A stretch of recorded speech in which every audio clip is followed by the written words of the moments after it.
오늘도 우리 사는 이야기 찾아주셔서 감사합니다.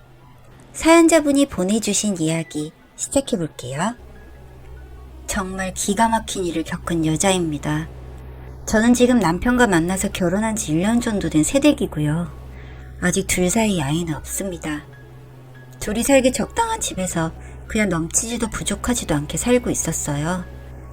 원래 결혼 생각이 없던 저는 남편과 결혼을 할 만큼 남편과의 연애가 괜찮았어요. 연애는 한 1년 했고요. 1년을 만났지만 그동안 만나왔던 남자들과는 전혀 다른 모습에 제가 호감을 많이 느꼈고 평범한 연애를 이어갔습니다.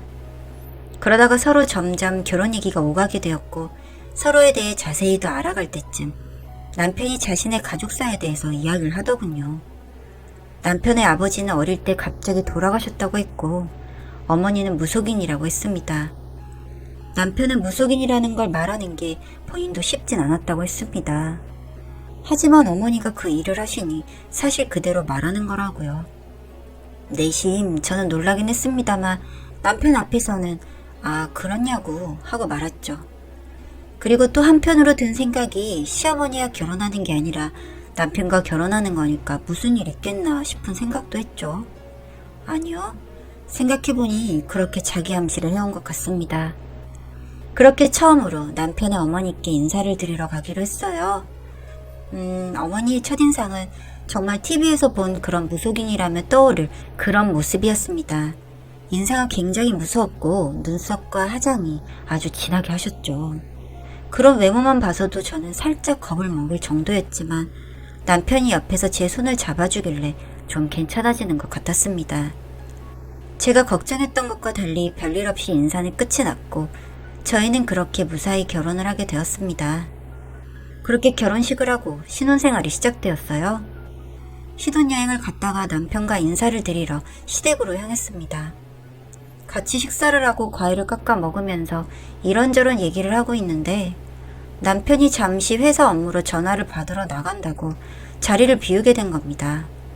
그런데 갑자기 시어머니는 혼자 있는 저의 손을 붙잡으면서 아가, 처음 인사 왔을 때부터 말하려고 했는데 네 주변에 죽은 영혼들이 너무 많다. 내가 열심히 기도를 드리고 있긴 한데 어찌 효과가 없구나 하셨어요. 사실 저는 기독교이고 그런 미신은 믿지 않았거든요. 어릴 때도 친구들이 재미로 타로점이나 사주, 신점을 보러 간다고 하면 그런 거 왜 보는지 모르겠다고 말하며 저는 항상 빠졌었습니다. 그런데 시어머니가 그런 말씀을 하시니 너무 당황스럽더군요. 제 주변에 죽은 영혼들이라뇨. 그리고는 또 한마디 더 이어가시더군요. 아가, 영철이와 너 둘 궁합을 봤는데 그리 좋지 않더라. 나도 신내림을 받고 나서야 알게 된 건데 우리 남편이 사실 나 때문에 죽었어. 내가 더 빨리 알아차리고 하늘의 뜻을 받아들였다면 그렇게 갑자기 죽진 않았을 텐데. 근데 너도 남편을 죽일 사주더라. 그러니 내가 시키는 대로 해라. 라는 겁니다. 아니 남편을 죽일 사주라니요. 그 어떤 말보다도 저는 그 말이 너무 무서웠습니다. 미신을 믿지 않는 저라도 누군가가 저 때문에 죽는다고 하니 그 말이 그냥 들리지 않는 겁니다. 게다가 시아버지도 알고 보니 시어머니 때문에 돌아가셨다고 하니 그 분위기와 시어머니 인사까지 더해져서 저에게는 정말 극도의 공포로 다가왔던 것 같아요. 정말 내키진 않았지만 저는 어머님이 하신 말씀이고 해서 그럼 제가 어떻게 하면 되나요? 라고 말씀을 드렸고 시어머니는 오늘 밤 내가 좋은 기운을 받아서 부적을 써놓을 테니 내일 받으러 오거라. 영철이한테는 절대 얘기하지 말고 라고 말씀하셨습니다. 저는 알겠다고 했고요. 그리고 남편이 돌아왔는데 정말 시어머니는 언제 그랬냐는 듯이 얼굴색을 싹 바꾸시고는 아무 일도 없던 것처럼 대화를 나누시더군요. 그런 모습을 보면서도 솔직히 소름이 끼쳤습니다. 저는 그날 밤 남편에게 이런 얘기를 할까 고민을 하기도 했지만 절대 얘기하지 말라는 시어머니 얼굴이 떠올라서 얘기하지 않기로 했어요. 그리고 다음 날이 돼서 남편은 출근을 했고 하루 정도 더 휴가가 남았던 저는 남편을 출근시키고 시어머니에게 찾아갔습니다. 저를 보면서 시어머니는 무척이나 반겨주시더군요. 그러면서 하시는 말씀이 어젯밤 좋은 기운을 받아서 아주 좋은 부적을 쓸 수 있었어. 라며 부적을 쥐어주시는 겁니다. 이 부적은 지갑 속에 항상 넣고 다니고 절대 아무한테도 말해선 안 돼. 꼭 명심하거라. 그리고 너희 부모님 생년월일과 태어난 시 아니? 태어난 시까지는 모르는데 왜 그러세요? 너희 부모님 뵐 때마다 기운이 참 안 좋더구나. 이참에 너희 부모님 것까지 쓰는 거 어떠니? 기도도 올리고. 안 하면 많이 안 좋은 건가요? 나도 부적 쓰고 기도 드리는 거 힘들다. 근데 오죽하면 내가 며느리한테 이런 말을 하겠니? 내 말 듣거라. 네, 알겠어요, 어머니. 부적은 잠시 나가 있으면 금방 써줄 거고 2장을 써줄 테니 엄마, 아빠 베개에 각각 하나씩 몰래 넣어 놓으면 돼. 네, 알겠습니다. 그리고 이젠 한 가족인데 돈을 달라고 하기 좀 그렇지만 아무래도 대가가 없이는 효력이 좋지 않아. 그래서 조금의 성의만 보여줬으면 좋겠구나. 저는 돈을 요구하는 시어머니의 말에 조금 당황스러웠지만 또 시어머니 말씀이 틀린 것도 아닌 것 같고 또 용돈 드린다 생각하면 되지 하는 마음으로 가볍게 대답했습니다. 금액을 듣기 전까지는요. 네, 알겠어요, 어머니. 얼마를 드리면 될까요? 원래는 일반인이 이 정도에 가면 5천은 받는데 그래도 한 가족이니 2천만 내렴. 네, 시어머니가 요구하신 금액은 무려 2천만 원이었어요. 저는 많아봤자 100만 원이라고 생각했거든요. 금액을 듣고 나니 정말 황당하기도 하고 놀랐습니다. 그리고 저에게는 그만한 돈도 없었고요.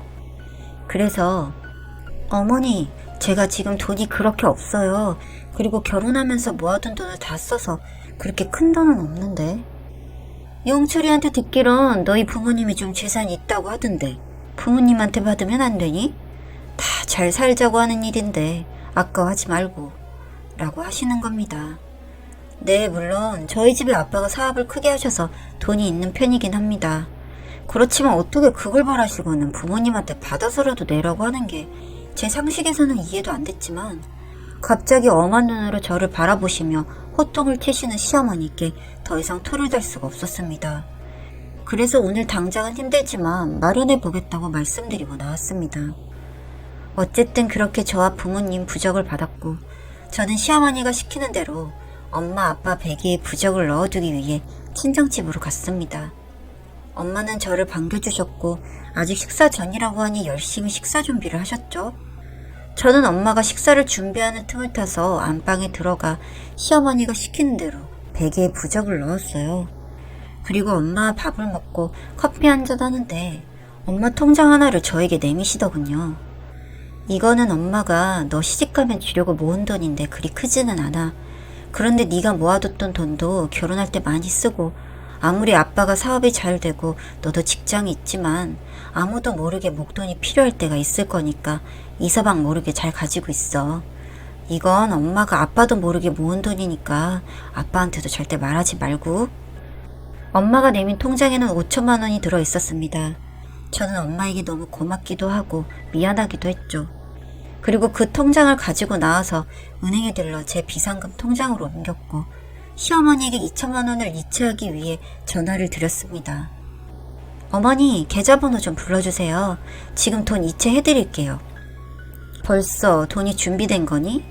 내가 통장이 없어서 현금으로 찾아서 가져다 줄 수 있니? 5만원권으로. 알겠습니다. 통장이 없다는 어머니 말에 놀랐지만 또 시어머니만의 사정이 있겠거니 하고 은행에서 5만원권을 돈으로 찾아 시어머니께 드렸습니다. 그렇게 그 일이 마무리됐어요. 그리고 아무 일 없이 한 달이 흘러갔습니다. 그리고 저는 며칠 뒤 충격적인 일을 겪게 되었습니다. 시어머니 생신이 다가와서 저는 남편과 퇴근 후 시어머니 집으로 향했고 저는 준비해온 음식을 꺼내 저녁 식사를 차리고 있었는데 그때 누군가 저희 집 문을 두드리는 겁니다. 계십니까? 저는 누구세요? 하고 문을 열었고 웬 남자분이 서 계시길래 놀랐는데 경찰입니다. 신현자씨, 이영철씨 계신가요? 난데없이 찾아온 경찰. 저는 너무 당황스러웠어요. 네, 맞는데 무슨 일이시죠? 그 순간 방에 있던 시어머니와 남편이 이 시간에 누구냐고 나왔어요. 경찰은 신현자씨, 이영철씨 두 분을 사기 혐의로 긴급 체포합니다. 하면서 시어머니와 남편의 팔에 수갑을 채웠어요. 영문을 모르는 저는 경찰한테 무슨 오해가 있는 것 같다며 왜 이러시냐고 했죠. 하지만 경찰은 단호하게 일단 서해 가서 얘기하자고 했고, 저와는 다르게 시어머니와 남편은 어쩐 일인지 아무 말도 없었어요. 이분들이 왜 이러나 했죠. 그렇게 두 사람은 연행됐고 저는 부랴부랴 차를 타고 경찰서로 따라갔습니다. 가는 도중에도 지금 뭔가 오해하시는 것 같다고 이야기를 하는데 서해 가서 이야기하자고만 하시는 겁니다. 그리고 경찰서에 따라가서 저는 충격적인 사실을 알게 됐습니다. 알고 보니 시어머니는 정식 무속인이 아니었습니다. 무속인인 척 하면서 많은 사람들에게 돈을 갈취했다고 하시더군요. 그래서 무슨 소리냐고 했더니 딱 저한테 했던 것처럼 부적을 써서 애군을 막아준다는 것으로 말도 안 되는 금액의 액수를 부르고 그 돈을 또 계좌에 남기지 않으려고 현금으로 가져오라고 한다는 것입니다. 그래서 그럼 남편은 뭐 때문에 같이 사기 혐의로 체포된 것이냐고 물었더니 남편은 그런 시어머니를 도와서 저처럼 혼인을 빙자해 시어머니에게 데리고 간 뒤 같은 수법으로 수억에 달하는 돈을 뜯어내며 남편이 다닌다고 하는 회사도 다 거짓이었고, 여기에 또 하나 충격적인 것은 시아버지도 돌아가신 것이 아니라 현재 복역 중이라고 하는 겁니다. 저는 정말 이 상황에 기가 막혔죠. 그나마도 남편이 만났던, 즉 사기를 쳤던 여자 중에 한 명이 고소를 하게 되어 수사가 시작되었는데 이 두 사람이 잠적해버려서 수배 중이었던 상태였다고 합니다. 그게 저와의 결혼식을 크게 올리는 바람에 덜미를 잡힌 거라고 하대요. 여기서도 소름이 돋았던 게 사실 남편은 가족끼리만 조촐하게 스몰 웨딩을 하자고 했었거든요. 하지만 사업하시는 저희 아빠 입장에서 스몰 웨딩은 절대 안 된다고 하셔서 나름 성대하게 결혼식을 올렸는데 그게 제 인생을 살린 것이 되어버린 거죠. 듣고 있는데 손이 벌벌 떨리고 하늘이 무너지는 것 같았습니다. 경찰은 저에게도 피해당한 사실이 있냐고 물었고, 저는 한 달 전에 시어머니에게 부적값으로 2천만 원을 현금으로 줬다는 이야기를 했습니다. 경찰은 이 이야기를 듣더니 고소를 진행하실 거냐고 묻더군요. 떨리는 마음으로 아빠와 통화를 했고, 아빠는 바로 사업에 도움을 주고 계셨던 변호사분과 함께 경찰서로 오셨습니다. 그리고 고소장을 접수하기로 했고요. 화가 난 저는 남편에게 얼마나 나를 뜯어먹으려고, 아니 우리 아빠까지 보고 접근했겠지?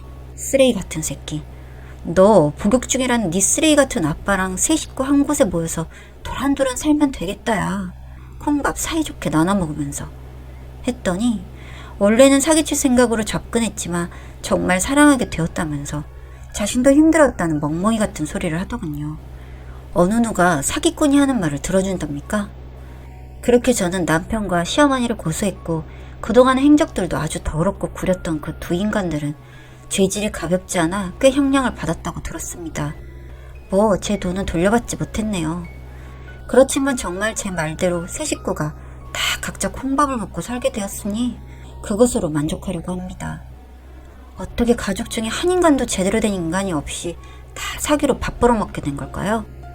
그리고 그 여자분이 고소하지 않았다면 저는 바보같이 얼마나 돈을 뜯겼을지 생각하면 소름이 돋습니다. 멀쩡한 아빠 사업까지 제가 말아먹었을지도 모른다는 생각이 들면 공포감마저도 드네요.